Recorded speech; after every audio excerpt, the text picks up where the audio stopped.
teknik pengumpulan data penelitian kualitatif. Itu saya akan join kolaborasi dengan beberapa teman dan sekaligus mahasiswa-mahasiswi kami di dalam memperjelas tentang pengumpulan data kualitatif di mata kuliah metodologi penelitian 2. Harap kau jaga rasa ini sampai nanti saya kembali. Saya pastikan saya akan bertahan demi cinta kau saya janjikan. Walau hanya lewat suara untuk melepaskan gundah, cukup satu kata setia, percaya cinta kita abadi. Assalamualaikum warahmatullahi wabarakatuh. My come back to channel DR Gus IMPD.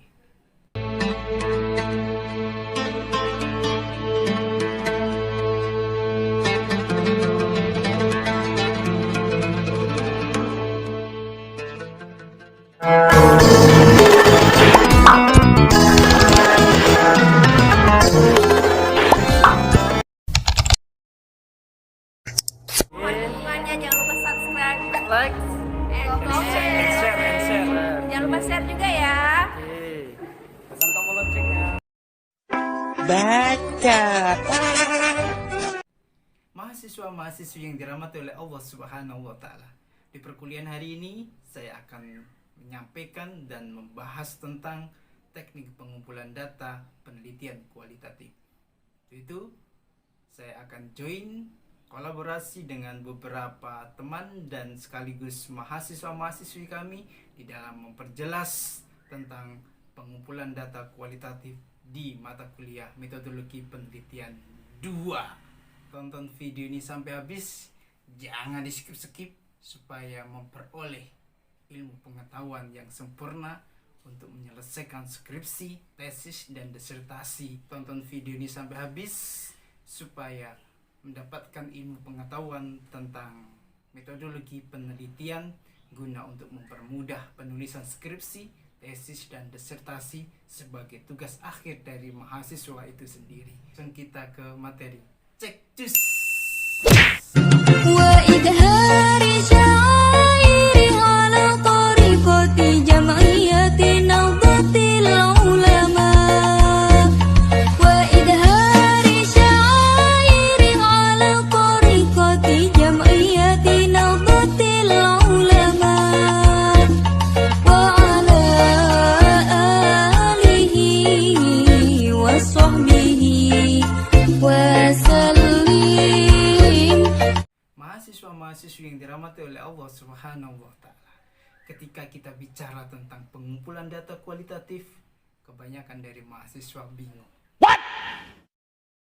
Yang mudah dan gampang. Itu kita simak penjelasan dari teman saya. Tentang teknik pengumpulan data metode penelitian kualitatif. Kami beranggotakan Ilmi Zakiyah Amalia dan Ika Cahyarani, dan saya sendiri Safarani Silalahi, teknik pengumpulan data kualitatif. Jadi, pengumpulan data yang dilakukan oleh peneliti dalam metode kualitatif merupakan semua bentuk pengumpulan data berupa data deskriptif, data naratif, data visual, dan data non-numerik lainnya yang dapat memberikan gambaran dan pemahaman tentang suatu fenomena alami yang sedang diteliti.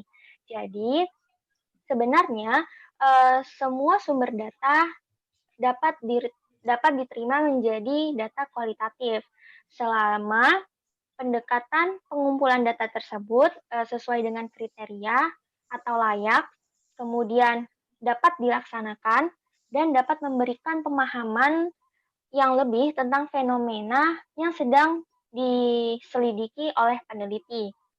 Wawancara merupakan suatu teknik pengumpulan data yang sering digunakan dalam penelitian kualitatif.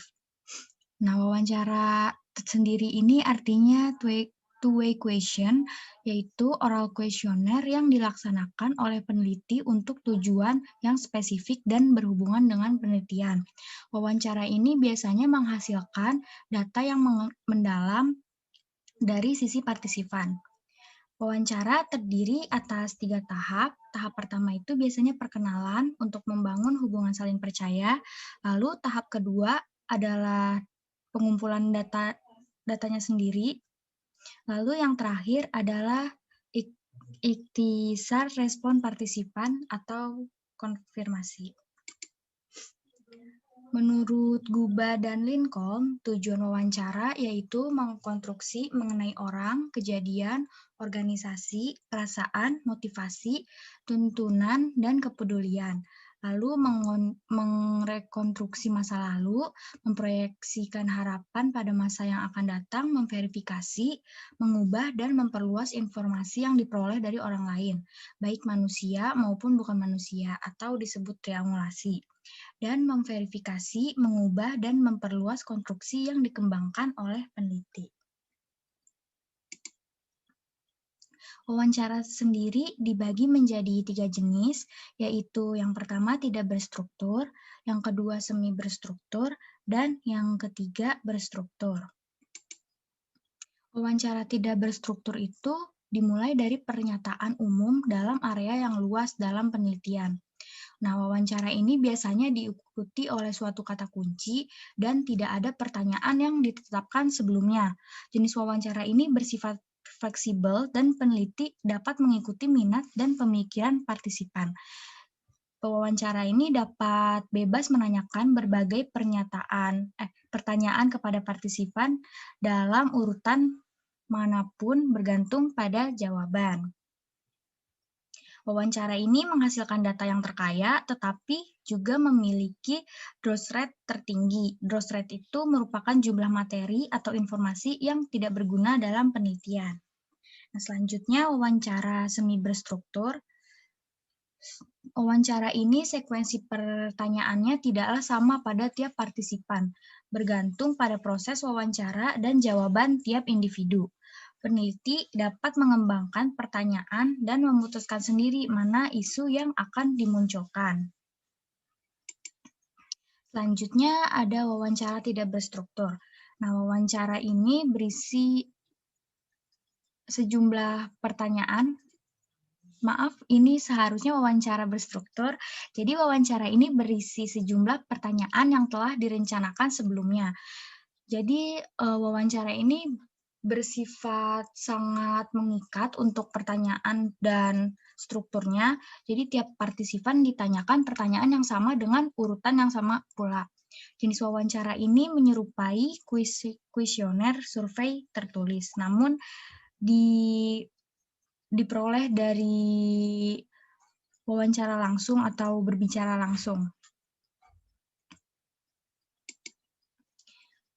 Prosedur wawancara menurut Lincoln dan Guba itu ada 7 langkah dalam penggunaan wawancara untuk mengumpulkan data dalam penelitian kualitatif. Yang pertama, menetapkan kepada siapa wawancara itu akan dilakukan. Yang kedua, menyiapkan pokok-pokok masalah yang akan menjadi bahan pembicaraan. Yang ketiga, mengawali atau membuka alur wawancara. Yang keempat, melangsungkan alur wawancara. Yang kelima, mengonfirmasikan ikhtisar hasil wawancara dan mengakhirinya. Keenam, menuliskan hasil wawancara ke dalam catatan lapangan. Yang ketujuh, mengidentifikasi tindak lanjut hasil wawancara yang telah diperoleh.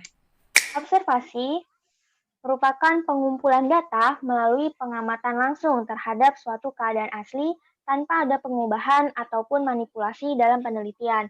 Observasi dinilai sebagai teknik pengumpulan data yang paling efektif karena memberikan suatu data yang objektif dan juga terkadang jika dibandingkan dengan teknik pengumpulan data seperti wawancara di mana peneliti menanyakan hal-hal terkait kepada responden, bisa saja jawaban responden tersebut tidak objektif ataupun responden memberikan jawaban tidak sempurna, tidak komplit, di mana responden bisa saja lupa saat memberikan jawaban, sehingga observasi dinilai sebagai teknik pengumpulan yang paling efektif. Nah, observasi terbagi menjadi 3 jenis. Yang pertama ada participant observation, jadi Observasi tipe ini, peneliti ikut serta menjadi partisipan sekaligus melakukan pengumpulan data melalui pengamatan atau observasi. Sebagai contoh, partisipan observation seperti apa yang kita akan laksanakan, di mana ketika kita menjadi guru, kita juga melakukan pengamatan terhadap siswa-siswa kita. Kemudian bisa dilihat di gambar, jadi ada suatu peneliti, maksudnya ada seorang peneliti di tengah-tengah responden. Kemudian selanjutnya ada tipe non-participant observation, jadi peneliti tidak ikut serta menjadi partisipan. Nah, eh, observasi jenis ini dimungkinkan dilaksanakan untuk peneliti yang memang belum punya keahlian di bidang yang akan diteliti. Bisa dilihat peneliti berada di luar responden. Sebagai contoh, misalnya kita melakukan penelitian di suatu kelas, kemudian kita meminta bantuan kepada rekan kita untuk melakukan pengamatan terhadap kelas tersebut. Nah, teman kita tersebut disebut non-participant observation. Selanjutnya, tipe ketiga yaitu recording observation. Jadi, peneliti mendokumentasikan atau mengumpulkan data-data pengamatannya yang disebut sebagai field notes atau catatan lapangan yang biasa kita kenal sebagai catatan guru dan berlaku untuk partisipan maupun non-participant observation. Jadi, recording observation ini pasti dilakukan gitu. Nah, ada karakteristik observasi yang baik, yaitu observasi dirancang dengan baik, sistematik, dan mudah dipahami. Jadi, observasi yang dilakukan itu tidak asal-asalan. Kemudian ada observasi dicatat dengan tepat dan objektif, sehingga peneliti tidak boleh menambahkan atau mengurangkan hasil pengamatan yang dilakukan. Selanjutnya, observasi diperiksa dan diverifikasi kebenarannya, sehingga observasi tersebut dapat dipastikan validitas dan reliabilitasnya. Nah, di sini ada contoh catatan observasi. Jadi, sebagai catatan lapangan dapat dituliskan latar waktu, baik itu tanggal sampai dengan jamnya, kemudian ada tempat, dan bisa dilihat di sini seperti catatan diary gitu ya. Jadi di mana peneliti menjelaskan kapan dia sampai di tempat penelitian, kemudian apa yang dia temui pertama kali, dan lain sebagainya. Kemudian bisa juga peneliti menggambarkan tentang letak posisi dari responden. Bisa dilihat bahwa terdapat Jason yang berada tepat di sebelah peneliti. Kemudian ada Jeff dan Phil di sebelah kiri. Kemudian di depan meja March itu ada physical therapist sama vocational counselor. Nah, kemudian terdapat ketentuan observasi. Jadi untuk memudahkan observasi yang dilakukan, sebaiknya topik-topik yang diamati itu berisi tentang yang pertama, partisipan, jumlah partisipan, dan peran masing-masing partisipan yang diobservasi. Jadi misalnya kita melakukan penelitian di sekolah gitu ya, kita lihat di suatu kelas terdapat berapa siswa, misalnya 36 siswa dengan pembagian 16 siswa laki-laki, 20 siswa perempuan, kemudian bagaimana peran dari masing-masing mereka, misalnya ketua kelas, sekretaris kelas, atau ketua kelompok, dan lain sebagainya. Kemudian kita juga bisa mengamati tentang keadaan fisik atau suasana kelas tersebut, mulai dari percakapan, hal yang dilakukan, bagaimana partisipan berinteraksi, dan bagaimana proses pertemuan berakhir. Jadi misalnya bagaimana siswa tersebut saling berdiskusi, percakapannya itu bisa dijadikan topik dari observasi tersebut. Dan bagaimana pembelajaran berakhir, apakah dilaksanakannya kuis atau ditutup dengan doa, kemudian apakah terdapat siswa yang bersih tegang, dan sebagainya.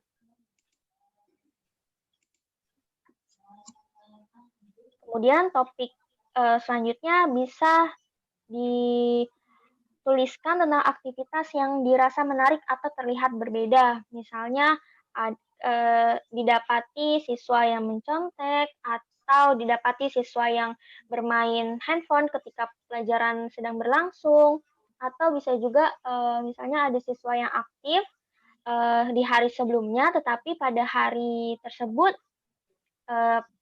siswa tersebut menjadi pasif, mungkin ada masalah di sekolah ataupun masalah di rumah gitu. Kemudian topik yang bisa dilakukan pengamatan juga seperti tindakan yang dilakukan pengamat selama observasi dilaksanakan. Apakah pengamat tersebut memberikan nasihat, memberikan solusi kepada responden, atau lain sebagainya. Nah, di sini ada contoh dari ketentuan observasi, jadi latar suasana, waktu, durasi observasi, siapa yang diobservasi, kemudian ada catatan deskriptif, kemudian ada catatan reflektif. Gitu. Nah, untuk mendapatkan observasi sesuai kriteria atau observasi yang baik, dapat dilaksanakan pedoman observasi yang dapat terlihat di slide ini. Jadi mulailah observasi dengan pelan-pelan tanpa terburu-buru.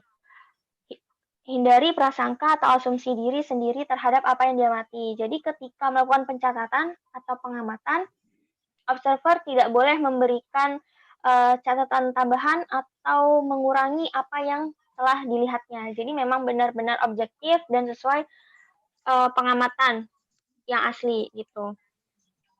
Kemudian buatlah catatan sesegera mungkin beserta keterangan waktu, tempat, dan topik yang diamati. Nah, hal ini untuk menghindari kelupaan gitu ya.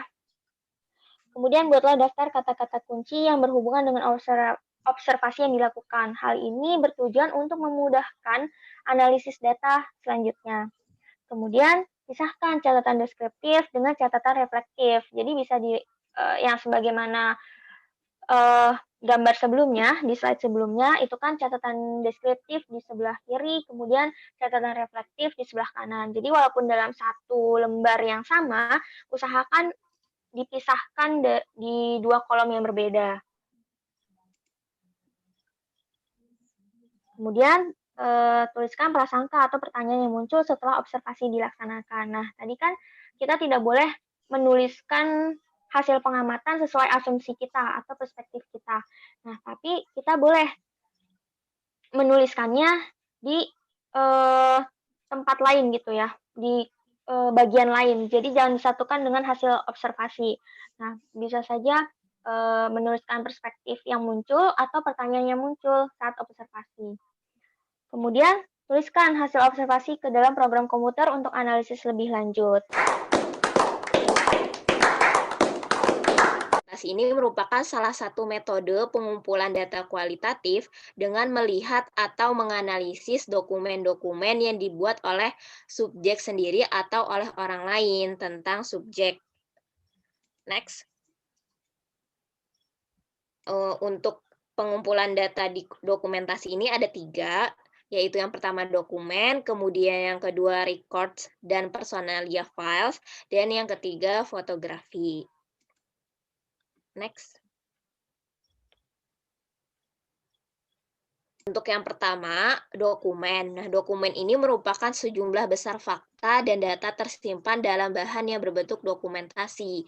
Sebagian besar data yang tersedia adalah berbentuk surat-surat, catatan harian, cenderamata, laporan, artefak, dan sebagainya.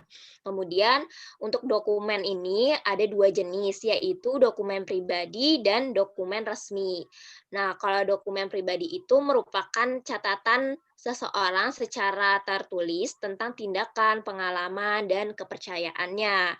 Nah, contoh dokumen pribadi itu bisa catatan harian, surat pribadi, atau autobiografi. Atau bisa juga dengan jurnal reflektif gitu.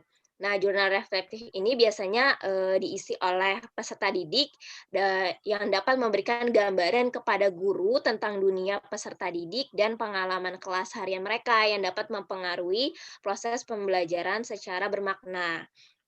Kemudian sedangkan jurnal harian yang disimpan oleh guru memberikan laporan langsung tentang apa yang terjadi di kelas dan memberikan gambaran sekilas tentang sekolah dari perspektif lain. Nah, pada jurnal reflektif ini peserta didik itu mengisi pertanyaan yang diajukan oleh guru di dalam selembar kertas yang tentunya pertanyaannya sudah disesuaikan. Kemudian selain itu, selain ada dokumen pribadi itu, ada dokumen resmi.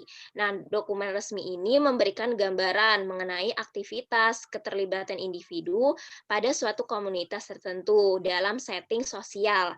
Maksudnya dalam setting sosial adalah bisa di sekolah ataupun di organisasi lainnya. Next. Ada records dan personalia files. Nah, records dan personalia files ini merupakan dokumen resmi yang sudah dibahas sehingga sekolah menyimpan file-file individual pada setiap siswa dan dalam banyak kasus pada setiap pegawai misalnya. Nah, file pada siswa ini sangat rumit dan penting. Kemudian untuk yang ketiga itu fotografi. Nah, fotografi ini berbentuk foto-foto yang menyediakan data deskriptif yang mencolok. Sering digunakan untuk memahami subjektif dan sering dianalisis secara induktif. Kemudian selanjutnya ada pedoman untuk dokumentasi. Nah, di sini ada prosedur mengumpulkan dokumen ketika kita melakukan penelitian. Nah, yang pertama ini mengidentifikasi jenis dokumen yang dapat memberikan informasi yang berguna untuk menjawab pertanyaan penelitian kualitatif Anda. Nah, di sini kita pertama harus tahu dulu jenis dokumen apa yang akan kita gunakan, bisa reflektif jurnal ataupun lain sebagainya. Nah, yang kedua, pertimbangkan kedua dokumen publik, misalnya sekolah dan yang privat, itu sebagai sumber informasi bagi penelitian Anda. Nah, yang ketiga itu setelah dokumen berada, minta izin untuk menggunakannya dari individu-individu yang tepat yang bertanggung jawab atas materi. Next.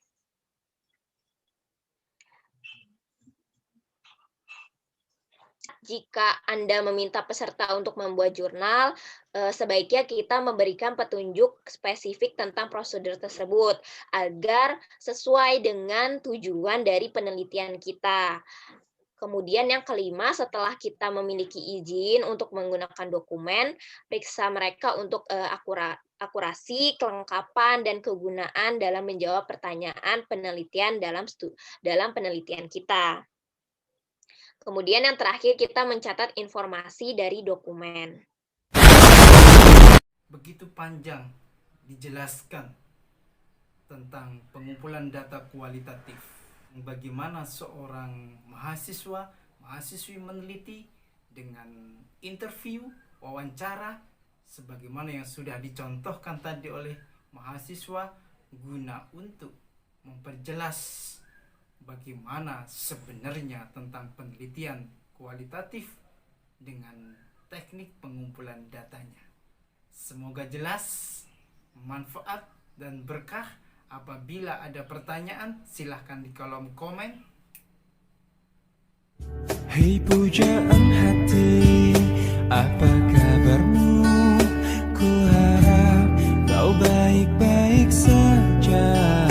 Pujaan hati, andai kau tahu, ku sangat mencintai. Senang hati kita akan diskusi untuk membahas lebih jelasnya lagi.